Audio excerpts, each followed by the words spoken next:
ఈ వీడియో పూర్తిగా చూడండి, నచ్చితే లైక్ చేయండి.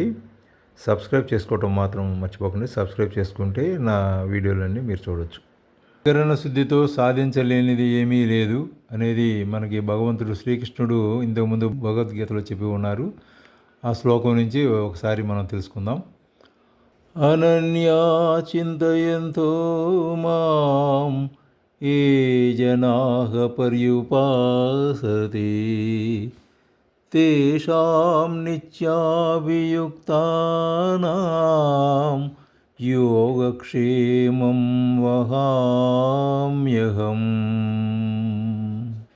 ఇతరమైన ఆలోచనలు మాని నిత్యము తనను తానే నమ్ముకుని తన స్వీయ ఆత్మధ్యానంలోనే గడిపే భక్తుల యోగక్షేమాలు నేనే చూసుకుంటాను అని భగవంతుడు గీతలో స్పష్టంగా తెలియజేసినాడు. భగవంతుడు ఎక్కడో లేడు, మనం చేసే ప్రతి పనిలో భగవంతుడు ఉన్నాడు అని తెలుసుకోవాలి. విద్యార్థికి తన చదువులో, ఉద్యోగి తన వృత్తిలో ప్రతి ఒక్కరూ తాము చేసే పని భగవత్ స్వరూపంగా భావించి త్రికరణ శుద్ధిగా పనిచేయాలి అన్నదే గీతా సందేశం. ఎవరైతే మనోవాక్కాయ కర్మలను కేంద్రీకృతం చేసి శ్రద్ధతో, భక్తితో కార్యనిర్వహణ చేయడం అన్నదే భగవానుడి గీతోపదేశం. అలా త్రికరణ శుద్ధితో పనులు చేయగలిగితే తప్పకుండా సత్ఫలితం లభిస్తుంది, విజయం చేకూరుతుంది. నేడు యువతలో అటువంటి ఏకాగ్రత లోపించింది. అంతర్జాలము, చరవాణి, చలనచిత్రాలు, ఇతరమైన వ్యామోహాలు మొదలైన లౌకిక మాయాజాలం ఉచ్చుల్లో పడిపోయి చేసే పని మీద శ్రద్ధ లోపించింది. అందువల్లే యువత అనేక కష్ట నిష్ఠూరాలకు లోను కావలసి వస్తుంది. శ్రద్ధాభక్తులతో చేసే పని వల్ల తప్పక ఫలితాన్ని పొందగలుగుతాం. త్రికరణ శుద్ధిగా భగవంతుని సేవిస్తే అంతే గొప్ప ఫలితాన్ని పొందగలమని ఈ శ్లోకం మనకు తెలియజేస్తుంది.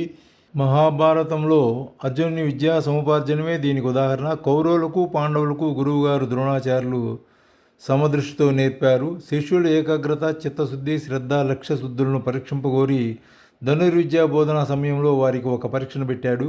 ఒక వృక్షం అగ్రభాగంలో ఒక పక్షి బొమ్మను నిలబెట్టి దాని కంటిని బాణంతో ఛేదించమన్నాడు. ముందుగా ధర్మరాజుతో ప్రారంభించి అందరినీ వృక్షంపైన ఏమి కనిపిస్తుంది అని అడిగాడు. అప్పుడు వారందరూ వృక్షము, కొమ్మలు, ఆకులు, పక్షి కన్ను అన్నీ కనిపిస్తున్నాయన్నారు. కానీ ఒక అర్జునుడు మాత్రం తనకు పక్షి కన్ను తప్ప మరేమీ కనిపించలేదన్నాడు. అయితే శిరసంధానం చేయమన్నాడు ద్రోణుడు. అర్జునుడు లక్ష్యభేదనం చేశాడు. అది ఏకాగ్రత, చిత్తశుద్ధి, శ్రద్ధ అంటే ఏ మనిషికైనా కావాల్సింది అదే. ఈ విషయమే భగవానుడు కురుక్షేత్ర యుద్ధ సమయంలో అర్జునుడు గీతోపదేశం ద్వారా, గీతా శ్లోక సారాంశం ద్వారా మనకి చెప్పారు. అది అర్జునుడికే కాదు, మనకు కూడా చెప్పారు. కాబట్టి గీతను చదివితే మానవుని జీవన విధానంలో వచ్చే ఒడిదుడుకులు తట్టుకుని నిలబడవచ్చని మనకు తెలుస్తుంది. అందుకే మహాభారతంలో భగవానుడు అర్జునుడికి బోధించిన గీత సర్వ మానవాళికి ఆదర్శప్రాయం, అనుసరణీయం.